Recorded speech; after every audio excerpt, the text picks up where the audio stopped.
Assalamualaikum warahmatullahi wabarakatuh. Selamat pagi anak-anak yang hebat yang lagi di rumah atau dimanapun kalian berada. Gimana kabarnya hari ini? Alhamdulillah, semoga kita semua selalu dalam keadaan yang sehat. Sebelum memulai pembelajaran pada hari ini, mari kita berdoa terlebih dahulu. Bismillahirrahmanirrahim. Rabbi zidni ilman warzuqni fahman waj'alni minas sholihin.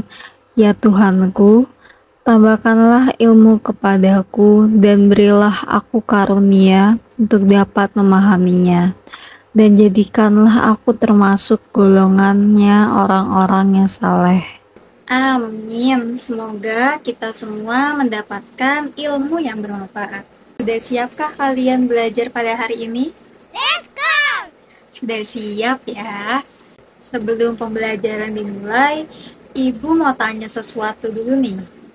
Apa yang kalian pikirkan jika Ibu tanya tentang apa sih perdagangan internasional itu? Ekspor dan impor. Perdagangan antar negara. Jawabannya hampir benar ya. Jadi pada hari ini kita akan membahas tentang konsep, manfaat, faktor pendorong, dan faktor penghambat perdagangan internasional. Sebelumnya, kita simak video berikut ini dulu ya. Setiap negara di dunia memiliki potensi sumber daya yang berbeda-beda. Contohnya adalah negara Jepang. Jepang adalah salah satu negara maju di Asia Timur yang dikenal sebagai negara dengan teknologi yang canggih. Hal ini menyebabkan Jepang memiliki potensi sumber daya di bidang teknologi, terutama dalam produksi mesin, peralatan mekanik, dan elektronik, serta kendaraan. Sementara Indonesia adalah negara yang memiliki sumber daya alam yang melimpah. Hal ini menyebabkan Indonesia memiliki potensi sumber daya alam seperti hasil tambang dan perikanan.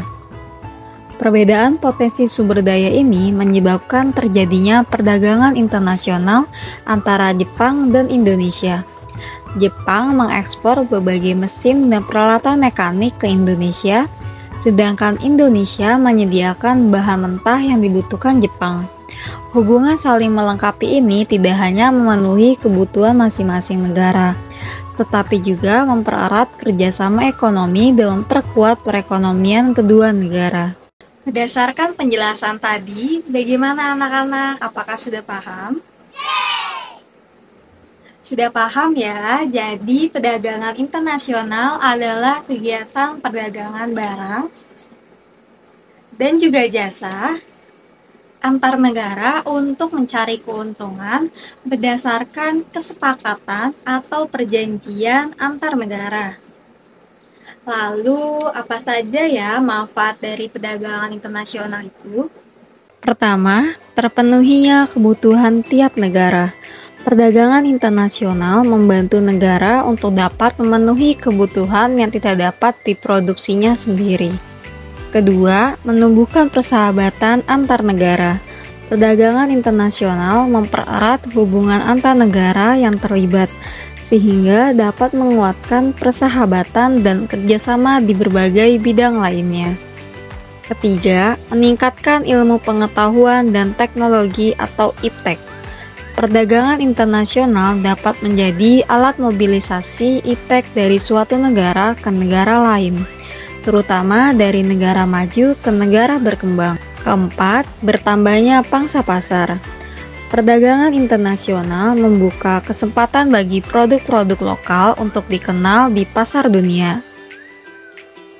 Terakhir, meningkatkan pendapatan negara. Perdagangan internasional meningkatkan pendapatan negara melalui perolehan devisa. Nah, tadi adalah 5 manfaat utama dari kegiatan perdagangan internasional. Gimana, sudah paham? Paham ya, jadi Perdagangan internasional tidak terjadi begitu saja, tetapi ada alasan-alasan tertentu yang mendorong setiap negara akan melakukan perdagangan dengan negara lain. Mari kita bahas bersama-sama faktor-faktor pendorong suatu negara melakukan perdagangan internasional. Faktor pendorong yang pertama adalah perbedaan sumber daya alam.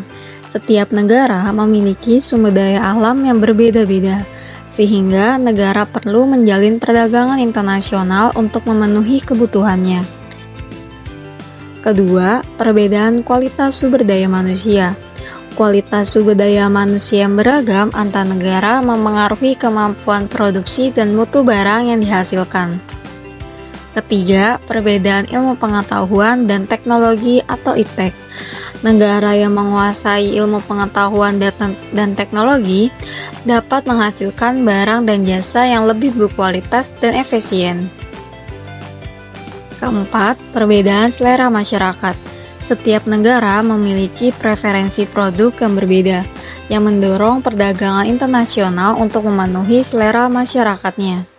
Setelah memahami faktor-faktor pendorong kegiatan perdagangan internasional, sekarang saatnya kita membahas hal sebaliknya, yaitu faktor-faktor penghambat kegiatan perdagangan internasional.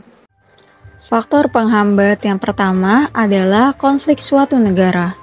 Konflik seperti perang, kerusuhan, atau krisis politik dapat mengganggu perdagangan internasional. Kedua, rendahnya kualitas sumber daya manusia. Sumber daya manusia yang kurang terdidik dan kurang terampil dapat menurunkan produktivitas dan inovasi sehingga membatasi daya saing di pasar internasional. Ketiga, perbedaan nilai tukar mata uang. Fluktuasi nilai tukar mata uang asing dapat berdampak pada biaya produksi, harga produk, dan profitabilitas pelaku bisnis. Yang terakhir adalah kebijakan pemerintah. Kebijakan yang membatasi perdagangan internasional seperti kebijakan proteksi dapat memperlambat aliran barang dan jasa. Nah, gimana anak-anak? Apakah wawasan kalian mengenai perdagangan internasional sudah semakin terbuka? Oke. Tadi kita sudah membahas konsep, manfaat, faktor pendorong, faktor penghambat dari kegiatan perdagangan internasional. Dalam faktor penghambat perdagangan internasional, tadi disebutkan satu kebijakan perdagangan internasional. Ada yang masih ingat? Ya betul, kebijakan proteksi.